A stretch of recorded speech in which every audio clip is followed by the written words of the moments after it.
बिस्मिल्लाहिर्रहमानिर्रहीम। Energy is one of the very important concepts of science और ये almost जितनी भी हमारे पास नेचुरल फिनोमिनन हैं उनको ये आपस में लिंक करता है। एनर्जी जो है हमारे पास जब हम इसको डिफ़ाइन करते हैं तो हम ये कहते हैं कि any body which can perform certain work it possesses energy. जिस भी बॉडी के अंदर काम करने की सलाहियत है, एबिलिटी है, वो कोई काम कर सकती है, तो हम कहते हैं कि इसके पास एनर्जी मौजूद है। इसका मतलब ये हुआ कि जब भी हम एनर्जी को डिफ़ाइन करते हैं तो we define it in terms of ability of doing work. अगर एक सर्टन ऑब्जेक्ट के पास एक सलाहियत मौजूद है कि वो कोई काम कर सके तो हम कहेंगे कि भाई इसके पास एनर्जी मौजूद है। अब एनर्जी के कॉन्सेप्ट को समझने के लिए हम डिफरेंट फिनोमेना पे गौर करते हैं। फॉर एग्जांपल हम देखते हैं कि दरिया का पानी जब फ्लो करता है, डाउन द स्ट्रीम हो जाता है, तो वहाँ पर पानी को एक जगह पे ख़ास जगह पे रोका जाता है, ठीक है, उसको एक हाइट दी जाती है और फिर जब पानी को छोड़ा जाता है तो नीचे टर्बाइंस लगाई जाती हैं। तो पानी का फ्लो जब जाता है तो उस टर्बाइन को घुमाता है, ठीक है, उसको रोटेट करता है। जब टर्बाइंस रोटेट होती हैं तो जनरेटर्स के ऊपर चलते हैं और वहाँ से बिजली पैदा होती है, इलेक्ट्रिक ट्रांसमिशन हमारे पास पहुँचती है। तो इस तरह से वो जो पानी की एक सलाहियत है काम करने की, वो हमारे पास अपीयर होती है in the terms of electric energy, ठीक है। तो वो जो काम करने की सलाहियत है, ठीक है जी, एबिलिटी ऑफ डूइंग वर्क, वो जो एनर्जी पानी के अंदर मौजूद है, जो कि बेसिकली उसके पास कौन सी एनर्जी होगी, मैकेनिकल एनर्जी है ना, मूव कर रहा है, तो वो एनर्जी अपीयर हो रही है in the form of electric energy. इस तरीके के साथ हम देखते हैं गाड़ी मूव कर रही है तो गाड़ी के पास भी बेसिकली काइनेटिक एनर्जी है, वो मूव कर रही है, हरकी तवानाई है उसके पास। तो वो जो एनर्जी होती है कहाँ से उसको मिल रही है, बेसिकली पेट्रोल से चल रही है, तो पेट्रोल के पास केमिकल एनर्जी है, ठीक है जी। तो जब तक केमिकल एनर्जी उसके अंदर मौजूद रहेगी ये बॉडी काम करने की सलाहियत रखती है, ठीक है। ये जो कार है हमारी मूव कर सकती है तो उसके पास एनर्जी मौजूद है। और जब उसके पास वो केमिकल एनर्जी फॉर एग्जांपल नहीं रहेगी तो वो बॉडी काम करने की सलाहियत से महरूम हो जाती है। तो एनर्जी बेसिकली क्या है, एबिलिटी ऑफ डूइंग वर्क। तो इसकी मुख्तलिफ एग्जांपल्स हम देख लेते हैं। अब इस मिसाल में हम देख सकते हैं कि दरिया का पानी जो कि डाउन द स्ट्रीम चला आ रहा है और यहाँ पर पानी के पास क्योंकि एक काइनेटिक एनर्जी मौजूद है, ये पानी मूव कर रहा है तो इसके पास काम करने की सलाहियत है। तो पानी को एक जगह ख़ास जगह के ऊपर रोका जाता है और फिर उसको एक जगह से रिलीज़ किया जाता है, तो वो पानी पूरे प्रेशर के साथ जाता है डाउन द स्ट्रीम और उसके सामने टर्बाइंस लगाई जाती हैं। टर्बाइंस जो हैं वो रोटेट करती हैं और उसके ऊपर जनरेटर्स ऑपरेट हो रहे हैं, जैसे आपको नज़र आ रहा है। जनरेटर्स के ऑपरेट होने से फिर क्या होता है कि वो पानी की इस काइनेटिक एनर्जी को कन्वर्ट कर देता है इनटू इलेक्ट्रिक एनर्जी और उसके बाद ट्रांसमिशन लाइंस के ज़रिए से ये इलेक्ट्रिक एनर्जी हमारे देहातों में और घरों में और शहरों में पहुंच जाती है। तो ये बेसिकली हो क्या रहा है, बेसिकली पानी के पास काम करने की सलाहियत मौजूद है, ठीक है। तो पानी के पास एक एनर्जी है, क्योंकि हर वो चीज़ जिसके पास काम करने की सलाहियत है, इट हैज़ दी एनर्जी। तो एनर्जी को हमने डिफाइन ऐसे ही किया था कि energy is the ability of a body to do work. तो अब ये पानी का जो काम करने की सलाहियत है ये कैसे अपीयर हो रही है, in the form of electric energy. तो आप देख सकते हैं कि टर्बाइंस मूव कर रही हैं, टर्बाइंस के ऊपर जनरेटर्स फिक्स्ड हैं, वो रोटेट कर रहे हैं और उन जनरेटर्स की रोटेशन से इलेक्ट्रिसिटी पैदा हो रही है जो कि हमारे घरों और शहरों तक पहुंच रही है। तो बेसिकली जो पानी के काम करने की सलाहियत है वो इलेक्ट्रिसिटी की सूरत में हमारे सामने अपीयर हो रही है in the form of electric energy. अब हम दूसरी एग्जांपल लेते हैं। यहाँ पर आप देखें आपके सामने विंड टर्बाइंस हैं। ये हवा से चलने वाली एक मशीन है जो कि इलेक्ट्रिसिटी पैदा करती है। तो विंड के पास क्योंकि काइनेटिक एनर्जी मौजूद है, विंड के पास एक सलाहियत मौजूद है जिससे वो काम कर सकती है।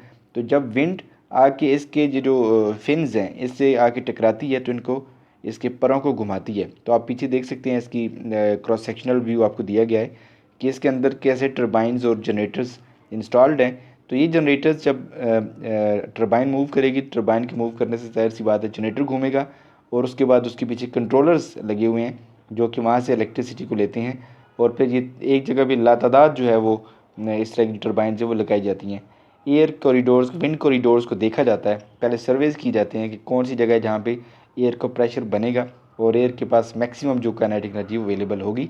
तो जब वो जगह वहाँ पर देखी जाती है फिर वहाँ पर इनको इंस्टॉल किया जाता है और इस तरह से फिर इलेक्ट्रिसिटी वहाँ से जनरेट की जाती है।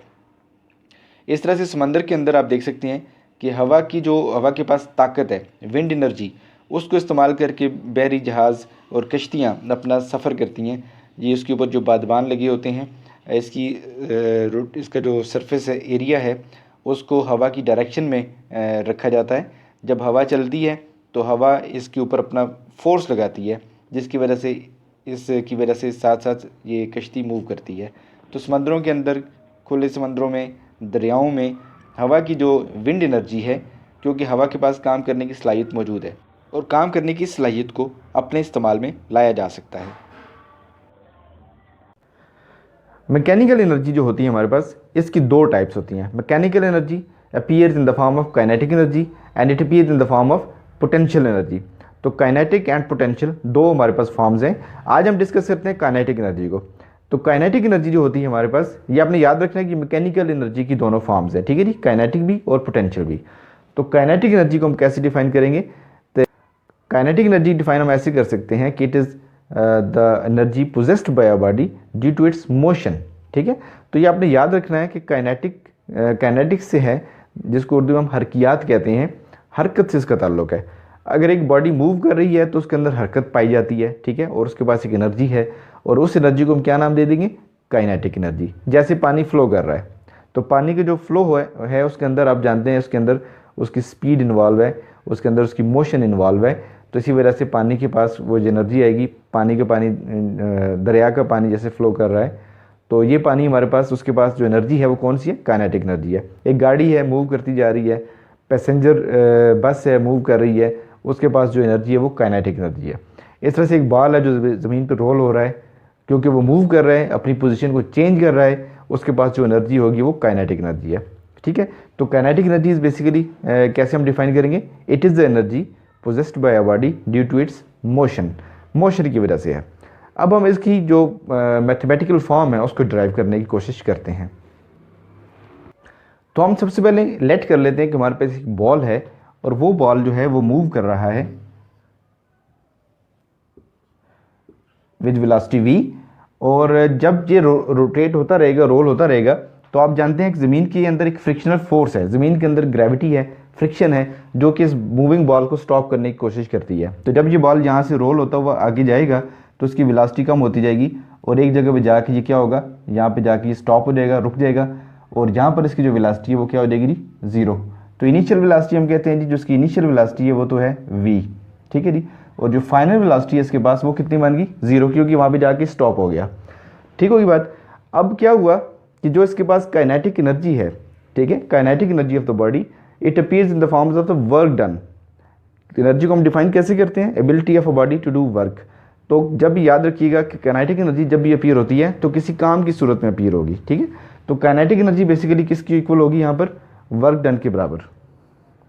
तो यहाँ पर याद रखिएगा जब तक इसकी बॉडी के पास काइनेटिक एनर्जी मौजूद होगी वो काम कर सकती है, और वो ज़मीन की वो जो फ्रिक्शनल फोर्स है उसको ओवरकम करने की कोशिश करती रहेगी। ये बॉल कोशिश करता रहेगा कि मैं उसको ओवरकम कर लूँ, ठीक है। जब तक ये ओवरकम करता रहेगा, चलता रहेगा, लेकिन जब इसकी एनर्जी यूज़ हो जाएगी सारी की सारी, तो फिर जाहिर सी बात है कि ज़मीन की जो फ्रिक्शनल फोर्स है वो इसको ओवरकम कर लेगी, और ये बॉडी अपनी जगह पर स्टॉप हो जाएगी, रुक जाएगी, ठीक है। तो हमारे पास होगा क्या कि जो काइनेटिक एनर्जी है वो basically in the form of work done appear होगी।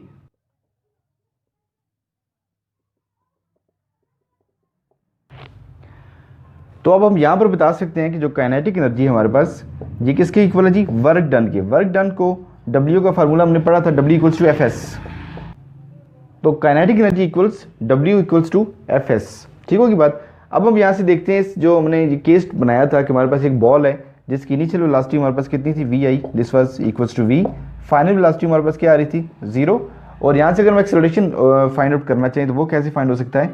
आप जानते हैं कि जो बॉडी मूव करती जा रही है, एक फोर्स लगा रही है, ठीक है। फोर्स किस लिए लगा रही है? ताकि उस फ्रिक्शनल फोर्स को ओवरकम कर सके। अब हम यहाँ से इसका एक्सेलरेशन फाइंड करते हैं। तो आप जानते हैं कि जो बॉडी चलती हुई जा रही है तो इसके ऊपर जो फोर्स अप्लाई हो रही है वो कितनी फोर्स है? F equals to ma।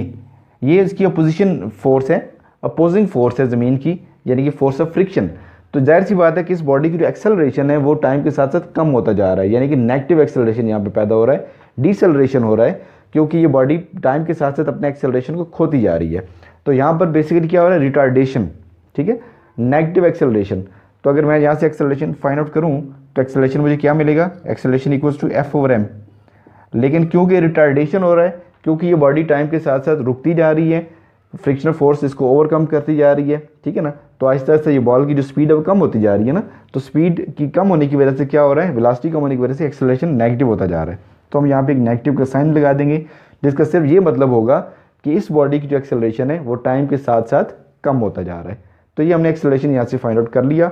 अब देखिए हमने जो इक्वेशन ऑफ मोशंस पढ़ी हुई है उसमें जो हमारे पास थर्ड इक्वेशन ऑफ मोशन है 2as equals v f square minus v i square.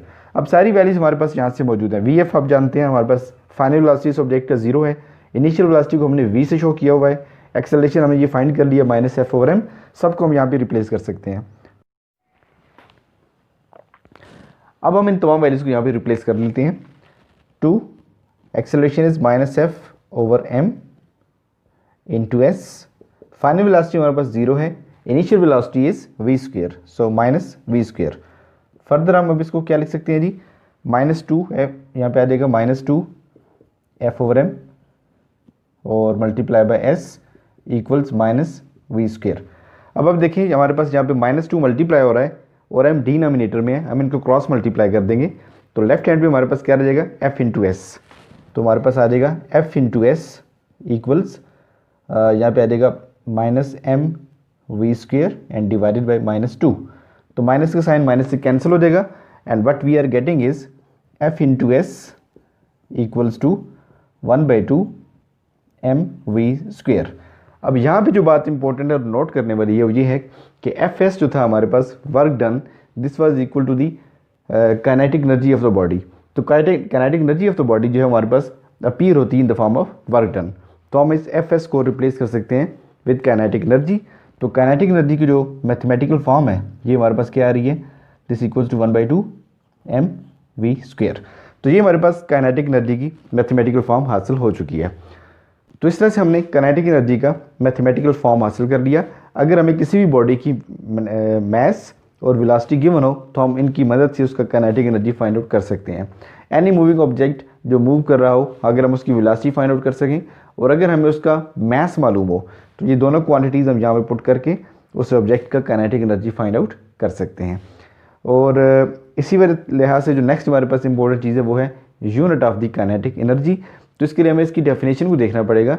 Definition हमारे पास ये थी कि energy possessed by a body due to its motion. और एनर्जी हमने कैसे डिफाइन की थी, energy is ability of a body doing work. तो मतलब क्या हुआ कि एनर्जी को हमने डिफाइन किया इन टर्म्स ऑफ वर्क। तो जो वर्क का यूनिट होगा वही यूनिट बनेगा हमारे पास एनर्जी का। तो पोटेंशियल एनर्जी, काइनेटिक एनर्जी, इन सब का यूनिट वही है जो वर्क का यूनिट है और वर्क का यूनिट हमारे पास क्या था, जूल। तो यही वजह है कि एनर्जी का और काइनेटिक एनर्जी का यूनिट भी हमारे पास क्या होगा, जूल।